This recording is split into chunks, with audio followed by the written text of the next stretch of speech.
Support for Louisiana, the state we're in, is provided by... Every day, I go to work for Entergy. I know customers are counting on me. So Entergy is investing millions of dollars to keep the lights on and installing new technology to prevent outages before they happen.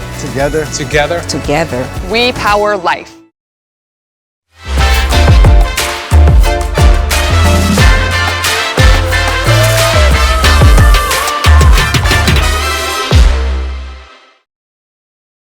Additional support provided by the Fred B. and Ruth B. Ziegler Foundation and the Ziegler Art Museum located in Jennings City Hall.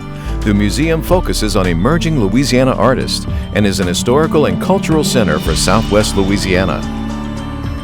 And the Foundation for Excellence in Louisiana Public Broadcasting, with support from viewers like you.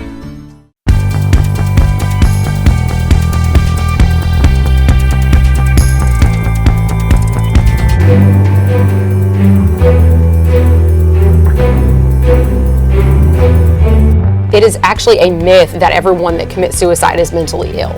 The rise in young men taking their own lives. This month it seemed like an appropriate time to start talking about insurance, particularly property insurance. The insurance crisis escalates.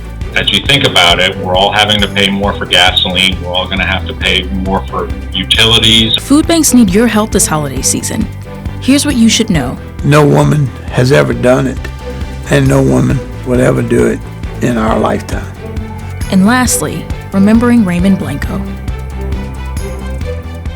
Hi everyone, I'm Kara St. Cyr. And I'm Andre Moreau. The day after Thanksgiving, Black Friday rages on with holiday shoppers online and in stores. Some were getting an early start in Chesapeake, Virginia Tuesday night when a gunman opened fire in a Walmart. Yeah, he was a worker there. He shot and killed 6 people, then took his own life. Another crime of hate this week was at a gay nightclub in Colorado Springs last Saturday night. A young man evaded the state's red flag law in Colorado, shot and killed 5 people, injuring many others. A year and a half ago, this same guy threatened to kill his mother with a homemade bomb. The bomb squad and law enforcement came and talked him down. So how did he have a gun and rounds to fire? Yeah, there's no record prosecutors ever pressed charges, or police or family tried to trigger that red flag law, which would have seized any weapons he had or kept him from getting any legally. And now to other top stories.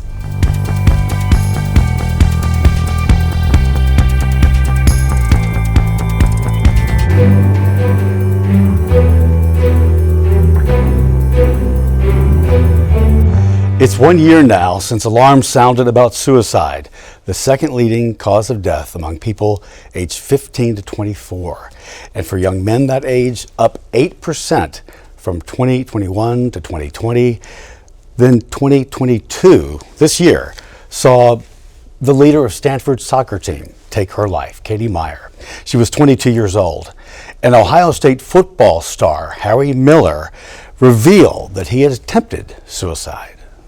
Harry Miller was a prize catch, a 4.0 student, good friend to everyone, valedictorian of his class, number 2 rated 5-star recruit out of Georgia. And at Ohio State, he quickly began showing his talents on the football field.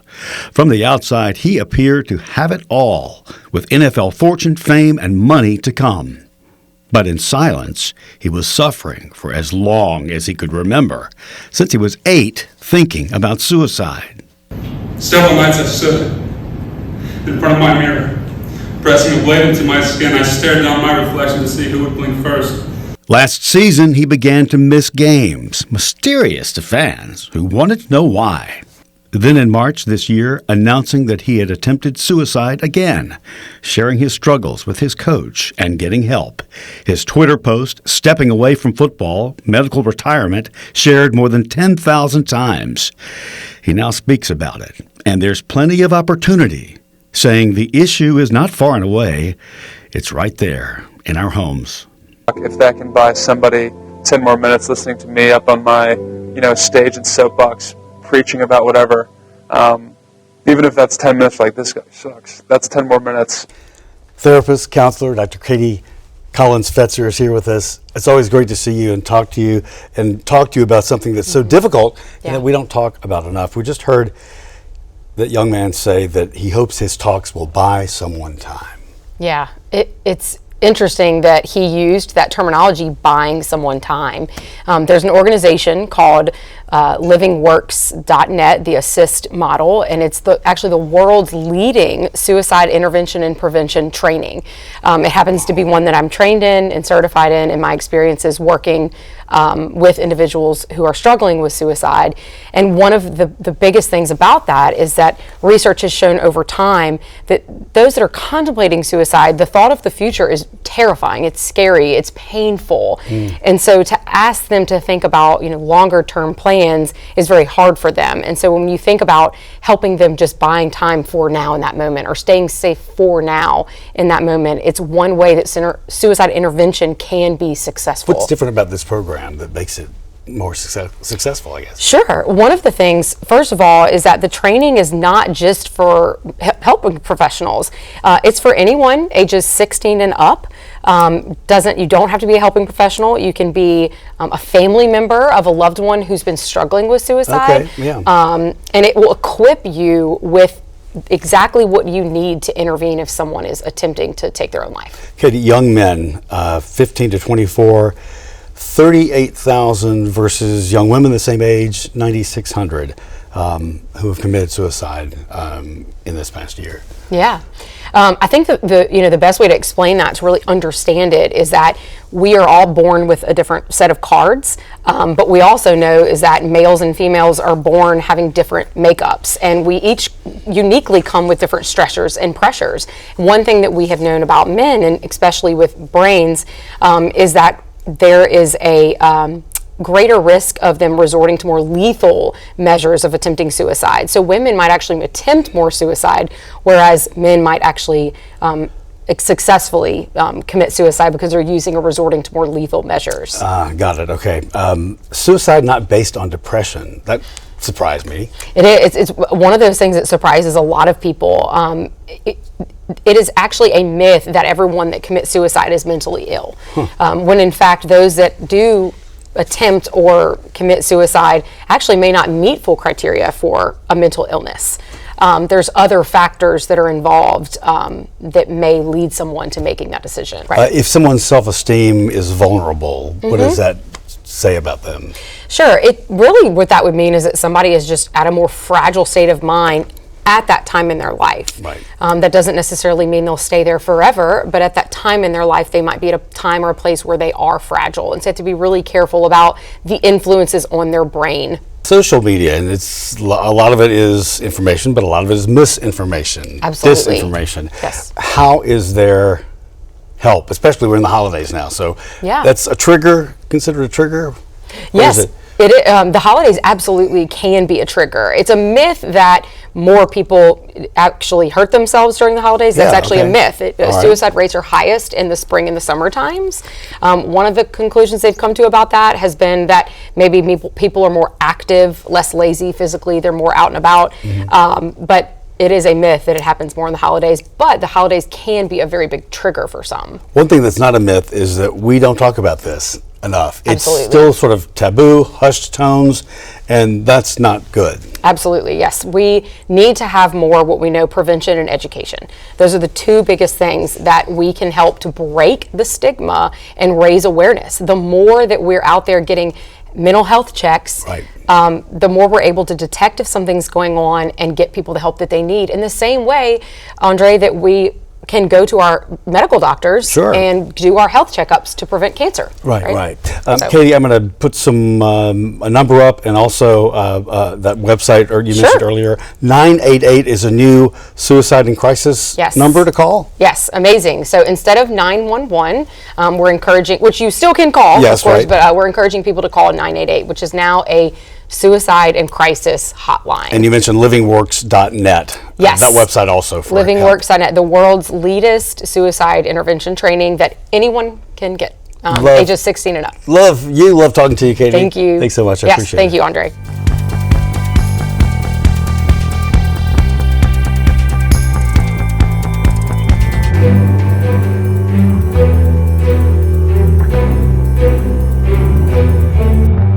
All Our state's insurance crisis, that's what the experts are calling it now. We brought you stories about this, the hurricanes, the failed companies. Insurance Commissioner Jim Donelon has talked about it. We've talked with others also, and it's always great to talk with Melinda Deslatte, Research Director of Public Affairs Research Council, because information about the insurance crisis came front and center to you, and it's your webinar, latest webinar. Right. We had a webinar. We have a monthly webinar series, and this month it seemed like an appropriate time to start talking about insurance, particularly property insurance, because there are so many problems in the state. And people can still watch this, right? Yes, it is on our YouTube page. If you search for the Public Affairs Research Council of Louisiana on YouTube, you'll find our YouTube page, and it's there. So you had a full complement of people to talk with, and I watched it, saw it, and what did you learn as your research was, again, kept coming up that this was not getting better yet?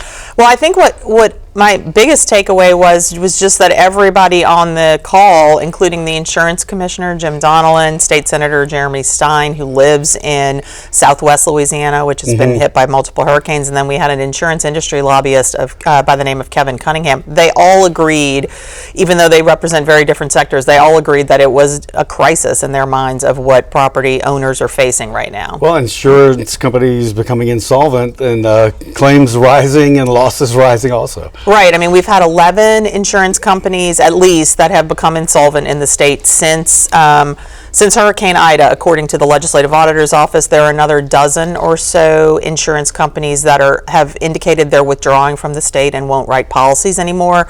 So that's a lot of lost insurers at this point. That's 184,000 policies that were held by the insolvent insurance companies, and so they all get forced into either finding other places to get insurance through the private sector, or they end up in the state-run insurer of last resort, which is the Citizens Property Insurance Corporation. Which they're thankful to have, but it has to be more expensive than any others, right, by law? Right. So by law, Citizens is required to offer insurance at a certain percentage higher than any insurance on the market.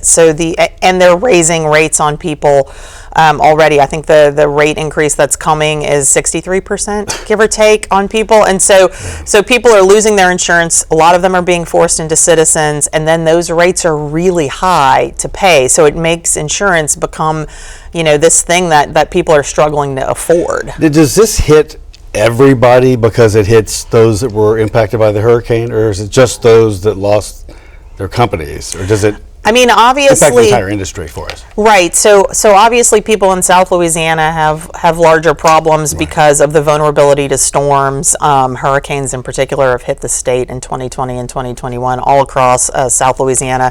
So they are hit harder probably than the folks in North Louisiana. But quite frankly, if an insurance company becomes insolvent, no matter where you live in the state, if you get insurance through them, you are then looking for somebody else to provide insurance. As you did the webinar, and people can go and watch it, what were you finding as people called in, asked questions? What was the top question that was being asked? Well, so people were trying to look for solutions. They were asking, what are the options? I'm asking about that too. how do you lower this? There are a couple of programs that the legislature passed that they haven't yet funded that people seem very interested in.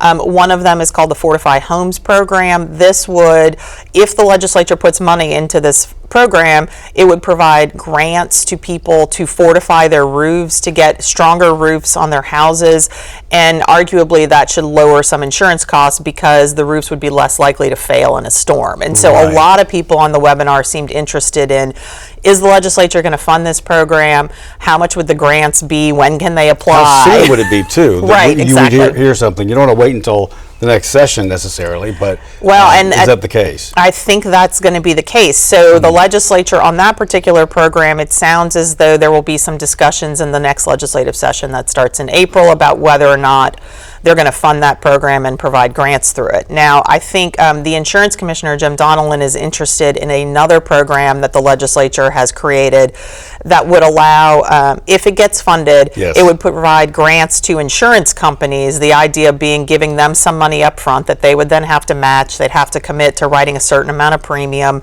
in the state, but the idea would be that it could draw insurance companies to Louisiana by providing them some financial incentives. The state did this after Hurricanes Katrina and Rita years ago, and it was successful, at least in the short term, although I will say some of those companies ended up being the ones that went insolvent later. Yeah. But the commissioner said he's hopeful that the legislature in December at their joint legislative committee on the budget meeting that they will talk about putting some money into that fund. So that seems to be the more immediate one that might get funded. Melinda, thank you so much because you're providing great education for all of us. Thank you for having me. Great.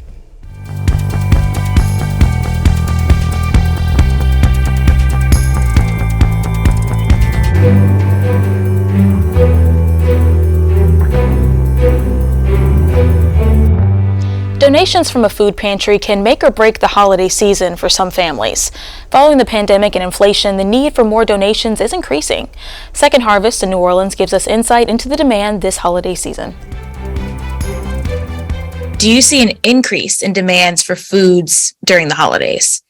A little bit, but particularly this year, we're seeing an increase in demand, and that's mainly, it's not driven as much by the holidays as it is due to inflation and the possibility of a recession. As you think about it, we're all having to pay more for gasoline. We're all going to have to pay more for utilities, and particularly here in South Louisiana, we're going to have to pay for homeowners insurance. And that really eats into the food budget in households. And so people are turning to us. We're seeing, seniors who are on a fixed income and some of those families who are looking at those additional costs. And they have to come to the food bank to see if they can get some relief for Thanksgiving meals. Right. And for you guys, where are you getting the food from? You're not purchasing this, are you? That's a good question. Historically, we have relied on donations, mainly from retailers like Walmart or Rouse's or Winn-Dixie, as well as food manufacturers. Some of our local South Louisiana food manufacturers are very generous, and also national manufacturers. However, they're facing the same costs as well as supply chain issues, and they don't have as much food to donate.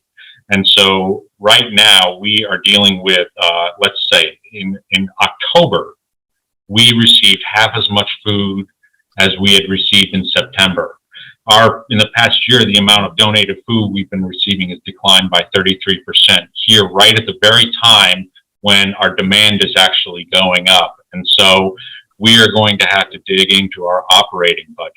I walk by a part of the warehouse that has a lot of our donated food every morning. And of the 200 slots that are available for pallets, 130 of them are empty right now. So more than half. Yeah. More than half. I'm sure that's devastating, from a managing standpoint.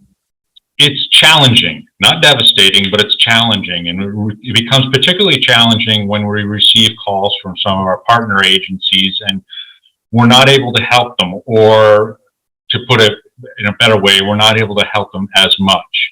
But fortunately, we do have partners who do step forward. Sometimes we've had members of the New Orleans Saints come and give away turkeys. And that's really nice. It's really helpful for them to come forward and do that. So given those challenges and, the inflation and the high demand, are you guys still able to meet that demand, meet the people where they are and give them what they need? We are doing our best. Our mission does not change. It's to, provide food, solve hunger issues, address food insecurity. Our mission isn't going to change, and it's going to stay the same no matter what the future holds. Right now, there are 1 out of 7 people in South Louisiana, roughly 375,000, who are food insecure and need our services. And if a recession comes, if it gets worse, we're going to anticipate that the number of food insecure people are going to increase, reflecting a greater need for our services. And we're just going to have to dig deeper, reach out to our partners and donors to help us out during this time of need.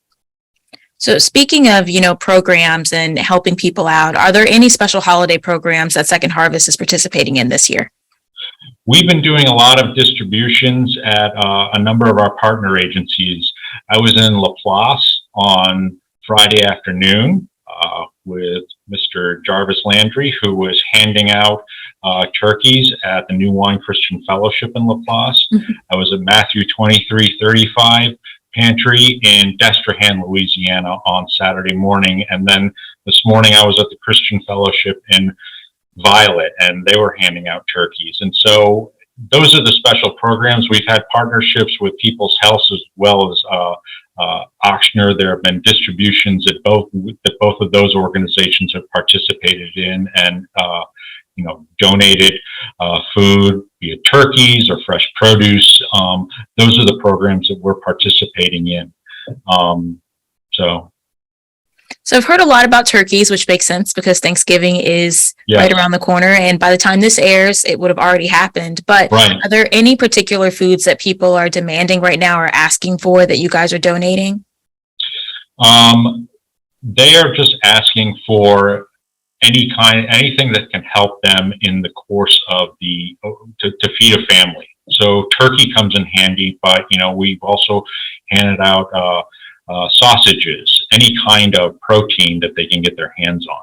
The cost of turkey apparently is up 17% versus a year ago, and so people are going to be looking for those substitutes. So we have to come up with some kind of protein for them. Wow, so protein is really what people are looking for the most. Right. And that's something that I would never think to donate. I would usually think something like canned vegetables, but not protein. Well, canned vegetables, we're not going to turn down anything. We are not going to turn down anything. Our retail partners and manufacturing partners who give us most of the food, donate most of the food, but we also do receive the canned vegetables from individuals. So, and we appreciate those because we turn those around and then we distribute them to those who need them. All right, well, we are running out of time. Is there anything else that anybody should know about Second Harvest or the upcoming holidays? Well, we are always open to financial donations as well as food donations. You can come by our office from 9 to 4, the one here on 700 Edwards in Harahan or 425 East Tin Hook in Lafayette for those food donations, but you can donate online at no-hunger.org anytime. It's best to donate foods like canned chicken, whole grain pastas, or canned beans, anything with high protein, in addition to canned fruits and vegetables.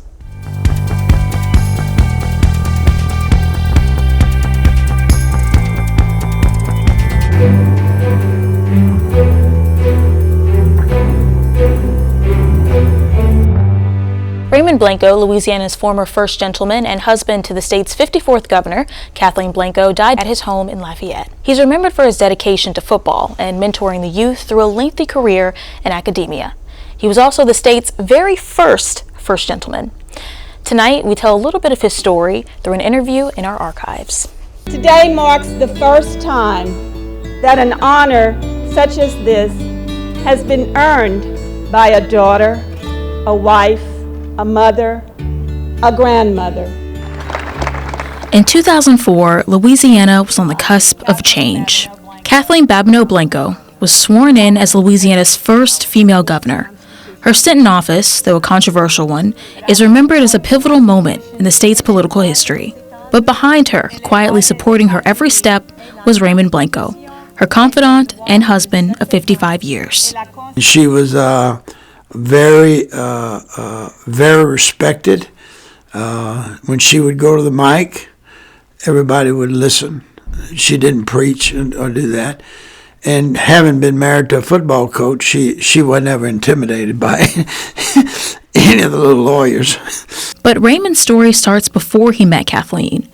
He was born in Birmingham, Alabama in 1935, where he developed an altruism that would follow him for the rest of his life. He served as assistant coach at Kerwin High School in Galveston, Texas, and head football coach at Catholic High School in New Iberia, Louisiana. It was during his stint at Catholic High that he would take the title of High School Coach of the Year. This, of course, led up to him meeting Kathleen in 1962. We were at Sycamore Point in Vermilion Bay, and her aunt and uncle had a big wharf, and we were almost late Sunday afternoon having beers and joking and fooling around, and in comes a gentleman and a sailor, and Kathleen had a Navy base here, and they had the officers. Kathleen walked right by Raymond without a passing glance, but she'd eventually notice him. He was hard to ignore. She certainly wasn't, opening up. I mean, I had to kind of work at it. I had never done that before, but she was very kind, but very much in charge, which people don't understand about our relationships. From the beginning, she was in charge, but in a quiet way. The couple would be married in 1964, and Raymond would continue his career in sports. He'd go on to be the assistant coach at the then University of Southwestern Louisiana. He'd take the title of Dean of Men at the same school in 1969. But of all Raymond's accomplishments, he's probably known best for being the first ever First Gentleman of Louisiana after his wife became governor in 2004. No woman has ever done it, and no woman would ever do it in our lifetime. Legislature, Public Service Commissioner, Lieutenant Governor, Governor. You got to be good to do that. It's like winning the NFL 4 times in a row. And I think that for that, surviving Louisiana politics the way she has is a hell of a thing to do. Raymond balanced his duties as First Gentleman while also acting as an administrator for the University of Louisiana at Lafayette. He retired in 2008. But his legacy as an altruistic coach and chief gubernatorial strategist would be sealed in 2019 when he was inducted into Louisiana's Political Hall of Fame. Raymond Blanco's funeral will be held on the 28th of this month at St. John the Evangelist Cathedral at 1:30 p.m. in Lafayette. The outpouring of love will be enormous for him. Could LSU face Tulane in the Cotton Bowl? It's a New Year's Six bowl, and one forecaster at least is predicting that. But first things first. Both teams are having a very good season with a 92 records right now. Yeah, they are. They would finish 10-2 in the regular season if the Green Wave beats Cincinnati. That game is tonight, and LSU beats Texas A&M tomorrow night. And LSU's favorite to do that. We'll see. We'll see.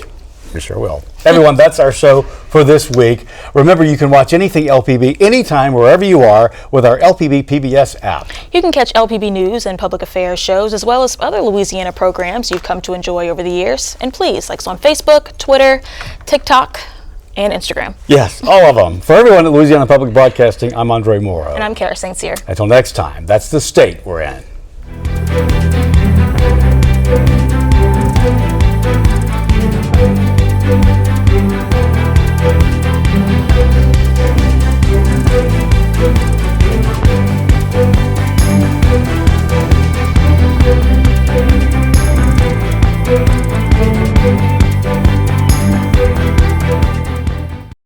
Every day, I go to work for Entergy. I know customers are counting on me. So Entergy is investing millions of dollars to keep the lights on and installing new technology to prevent outages before they happen. Together. We power life.